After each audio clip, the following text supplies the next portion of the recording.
God and man. Man is never God. Man with birth and death is only a mortal being. However, man can become like God, but that is not possible for all men, but possible for a very few men. On the contrary, God is never man, but God can humiliate himself like man. That too is only through incarnation, having birth and death. Man lives in only one generation as his own generation. But God is the eternally eternal living God, and He is the only great creator of all men from generation to generation.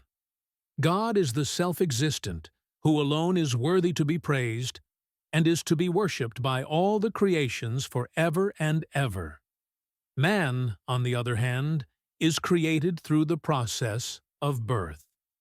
He is to be going on praising his only great creator until his death. The main difference between God and man. The main difference between God and man is the one and only great creator and the created soul beings. While on earth man dwells in the body of biological life, which is similar to the life of beasts. God is dwelling in the everlasting burnings and devouring fire, with whom fire goes in front of him, and tempestuous whirlwind around him as the accompaniment to him. Man and religion. The religion of all men is only almost the same religion of their parents, and relations seen from their childhood. Religion is for man only from birth to death. When we consider the total human history of 8,000 years, when the religion of the fourth Veda is of almost 1,400 years, the religion of the third Veda is of almost 2,000 years. The religion of the second Veda is of almost 3,500 years, and the religion of the first Veda is limited for 4,500 years. Only the human religion spans for 6,000 years from the fall and redemption of Adam. Therefore, from the time of man's worship of God, worship towards God, the worshiping method and process of the human religion are seen as the worshiping method after the order of Melchizedek, which surpasses the worshiping process of all the other religions.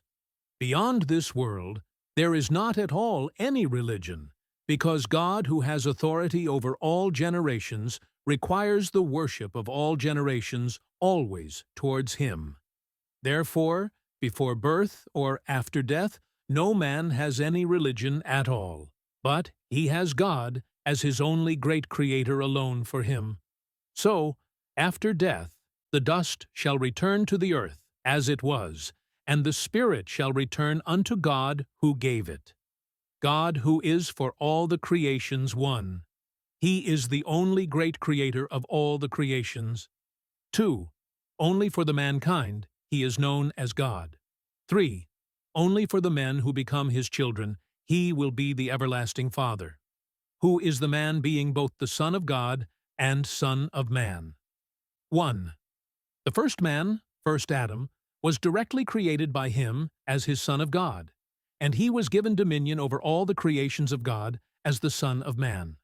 However, from both these stages he was fallen because of disobedience. 2. 2,000 years ago, God himself was incarnated in the fashioned form of Adam, as he was the second Adam. Moreover, he was the Son as the likeness, form, sound, similitude of the Son of God and Son of Man, who is to come in this last day and who is already now in this world. 3. In this last day, only one man is arisen as the reincarnation, and he is the real Son of Man and the real Son of God, who is the last Adam/third Adam. What is God as a spirit? God is a spirit, therefore he is worshipped in the level of spirit. Father, Son, Holy Spirit are never three gods, but only one God.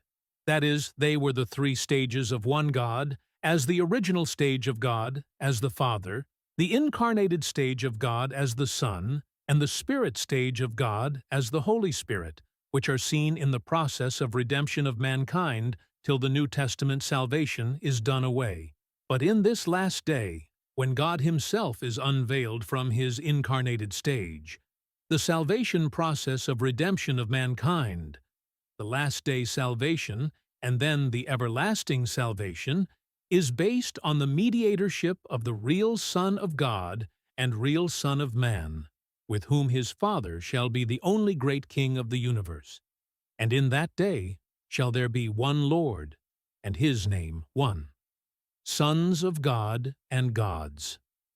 The meaning of the phrase sons of God is suitable to a very few men who obtain this plural designation by being raised to be in a high standard spiritually and in spiritual knowledge.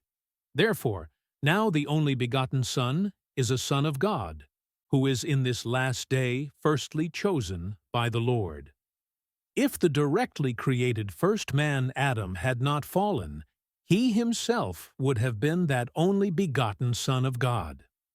Among the sons of God, the very much fortunate men who are uniquely called "You are gods," there are men who have obtained exceeding greatness. Their speciality is that they have directly obtained revelations from God in the past, and now a person directly obtains the last-day revelations from God. In the future eternity, there will be such assembly of gods who are the fortunate men as the chosen ones from the beginning times of mankind. The only true great God, who is the great Creator of all mankind and Father of his sons, will preside over this assembly of gods, judges them also, and corrects them in their rule. The man who comes close to God, if one has the real curiosity and desire to know about God, he receives the call and selection from God. The man who is merged with God. The man who is merged with God is the one who has forsaken and denied whatever he has on the earth, by using it for the benefit of others, and obtains perfection in godly works and duties. The one who always obtains knowledge from God, and the one who, in the due time, will receive the wisdom from above, from the great Creator, about the creation secrets of the universe and man. Authored by Mr. Abraham M.T., known as the Man of the East. The Last Days Final Theologian.